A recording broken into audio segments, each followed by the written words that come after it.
Hello everyone, my name is Awot, and today I'll be recording part 2 of the Titan tier list. I cut the video in two so that my poor little computer wouldn't explode rendering it, and I think I did the right thing, because that video took like 12 minutes to render, and the entire 12 minutes it was sounding like a jet engine. Now I'm recording the second part, so that we can finish and see what I think about all the Titans in the game. This is recorded in advance, before the first episode has even finished downloading, so I may not have taken user feedback yet, but I have to record this now because I'm going to be fairly busy these upcoming days.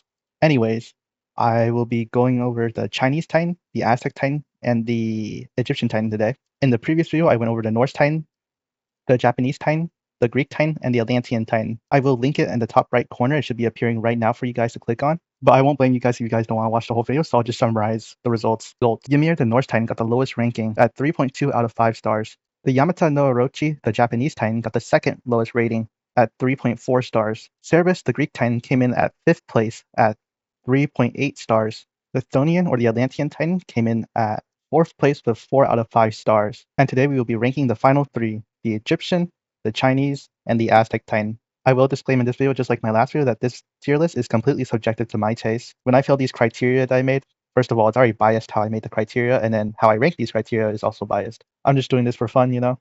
But with that out of the way, let's get started. In 3rd place, we have, drum roll please.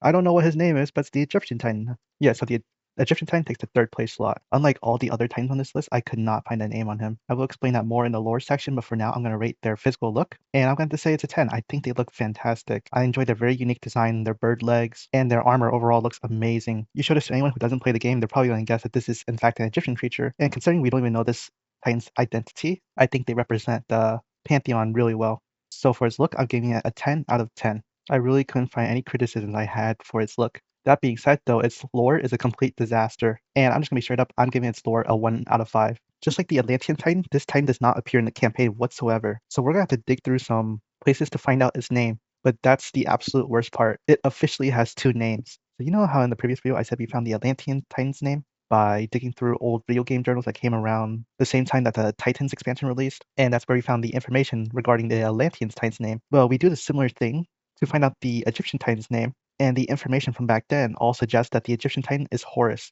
However, if you go to official sites where there are images of the Egyptian Titan and you download the images, the name for the Egyptian Titan on those images will be Ra. Lore-wise, that makes sense for neither of them. As to why they didn't ever clarify in the game, I don't know. His compendium doesn't help, so I'm going to try and settle this by looking at them. And if you look at him closely, you'll realize he's neither of them. See, in the original game, both Ra and Horus notably have human hands, but the Egyptian Titan does not have human hands. In Retold, all 3 of these characters receive significant visual overhaul, but it gets us to the same point. Retold's Egyptian Titan still has talon-like claws, while in Retold, both Ra and Horus's hands are more bird-like with long talons now. The first half of their hand are still human-like, making them clearly visually different from the Titan. On top of that, they noticeably have different clothes than the Titan. So maybe the Titan is a descendant of one of them. Well, good news, I noticed that the Titan has an eye logo on it. In case you guys don't know, in Egyptian mythology, both Ra and Horus have symbols. Depending on which depiction you read, there's the Eye of Ra and Eye of Horus. So if we take the eye from the Titan, compare it to the symbol, we can figure out whose son it is. So let's take a look at the Titan. Alright, now that we're here, let's take a look at the symbols. And comparing them side by side, yeah, this doesn't get us anywhere. The symbols look way too similar, and the design on the Titan doesn't clearly indicate it's one symbol or the other. You can't even make the comment about it being the left eye or the right eye, since Ra's eye is typically associated with the right eye or our left, and Horus's eye is typically associated with the left eye or our right. By our right, I mean like from our POV staring at them. But anyway, you can't even make that argument because this thing has the logo on both eyes, and the logo is the same on both eyes. So this is like one of the worst cases of identity crisis I've seen. It is so unclear as to is this related to Ra or related to Horus. Is it actually Ra or is it actually Horus? I'm going to go on a whim and say it's the son of Ra, similar to how the game has son of Osiris. But based on what I heard, I don't think it would be too far-fetched to assume that Ra has a few unattended children we didn't keep count of, and that these children could in fact be the Titan in the same manner that we could have son of Osiris in the game. So I'm going to call it son of Ra. I know some people in the community have called it Horus with an I instead of a U, indicating that it's a random son of Horus, but I'm not sure there's any strong evidence for that, besides the fact that he was originally called Horus from the original articles, and then they made up Horus as a fan name since they know that wasn't actually Horus. Let me know if I'm wrong about that, and there is proof that they want to be called Horus with an I. But yeah, having an identity crisis doesn't not help his depiction and his lore, because like literally, who is this guy and why did I have to go on a long goose chase to figure it out? And I didn't even really figure it out, I kind of just started guessing. And the saddest part is I think that's really the only thing holding the Egyptian Titan's score down. I think he has a perfect score in all other categories. That's right, I'm going to spoil it right now. He has a 5 in Titan Gate. His Titan Gate matches the rest of his buildings naturally. So when you're almost done constructing it, it may be hard for the enemy to spot it between all your other sandy Egyptian buildings. It's even doesn't stick out in general like the Norse Titan Gate does. So the Norse Titan Gate has the native snow from the Norse region, and that just sticks out like a sore thumb on so many maps. But for some reason, this issue doesn't persist with the sandy Titan Gate that the Egyptians have. Since sand is so much more neutral colored, it just blends in many maps. And yeah, in general, I'm pretty sure there's just more sandy maps in the rotation in general. And the Titan Gate is actually one of the only gates to point to the sky. That's right, this Titan Gate doesn't uncover from the ground. It points to the sky, and then it actually becomes a launch pad for your Titan. And that leads me to my next segment, which is the animations. I give it 5 out of 5 because it's one of two Titans to actually descend from the sky instead of coming out of the earth. And it doesn't just come out of the sky, it literally makes an animation that's so awesome. Just like I said with Cerebus, though, unfortunately, I do skip this animation most of the time because I'm usually in an intense match and have to crank the Titan out as fast as possible. But when you watch the animation, it's amazing. And just like the Atlantean Titan, it actually shows combat proficiency. Like I like the way it throws its punches. It makes it feels competent instead of using brute force. So yeah, it's like a mix between Atlantean and Greek. It'll swap between clawing with its sharp talons or fighting like a competent being. And I just like how it's best of both worlds alongside its just epic descent from the sky, and that's why I'm giving it 5 out of 5 on animation as well. It has perfect scores in all categories except lore, where it got the lowest score in. So 10 plus 1 plus 5 gives it a score of 21 out of 25, or 4.2 stars out of 5, putting it in third place.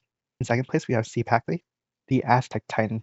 They are by far the most recent addition to the game, coming out just 2 months ago. And while I was trying to criticize its look, I kept looking at it, and honestly, I'm gonna have to give it a 10 for its look. I think it looks awesome, matches the description that you would think of when you read their lore from Aztec mythology. They also just have very Aztec appropriate clothing to indicate that they are Aztec. Overall, it looks like a banger. The only criticism I had about them was that they were a bit blue, like too much blue on them. But I asked someone if that was valid criticism, and they said no, so I'm just going to let it slide and not dock any points for them being too blue and keep it at 10 out of 10. In honesty, though, I think the Egyptian Titan, personally, I like that one more than this one.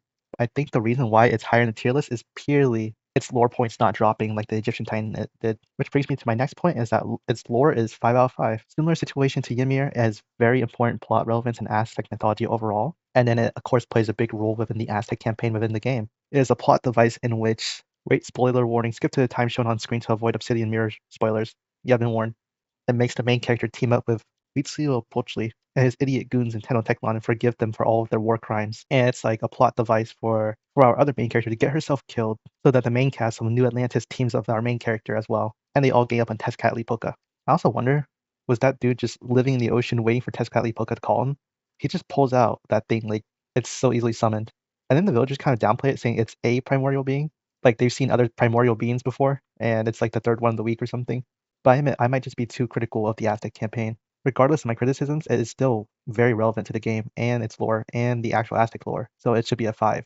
On top of that, its Titan Gate is also a 5, without a doubt. By far one of the best Titan Gates in the game. It matches the architectural style of the civilization. And on top of that, it has this cool spinning animation. I honestly love just watching the spin animation go. I'm not sure any of the other Titan Gates have an animation similar to this. And for that, I'll give its Titan Gate a 5 out of 5 as well. Its animations, I actually notice it's some of the weirdest. I kind of look at it weird each time it does its Titan Slam. Like, it just feels so weird to me the way it Titan Slams, especially from certain angles, or maybe that's just me. But then again, this tier list is very subjective to my taste. And then you realize when it attacks units on the ground, it actually doesn't use its hands. It only stomps. It has 2 different stomping animations, but still, it only stomps. It only uses its hand for the actual Titan Smash special ability, or when it attacks an Titan, which I think also looks just okay.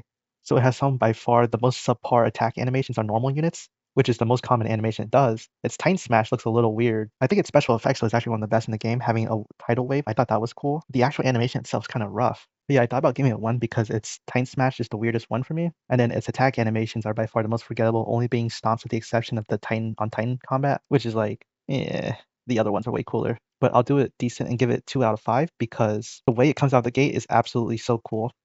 And then on top of that, it deserves credit for the tidal wave special effects. That's actually pretty cool. But those 2 cool things that only happen briefly can only make up for its other shortcomings. So that's why I'm only giving it 2 out of 5 for its animations.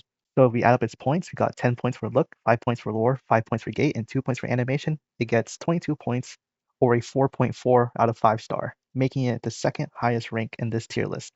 So if you guys have gotten here, you guys could probably use your deductive reasoning to find out who number 1 is. It is the Chinese Titan Xian 10. Now his look is 10 out of 10. I thought he has one of the best team colorings in the game. Like if you take a look at the Japanese Titan, the team coloring kind of seems forced. It's just traced onto him.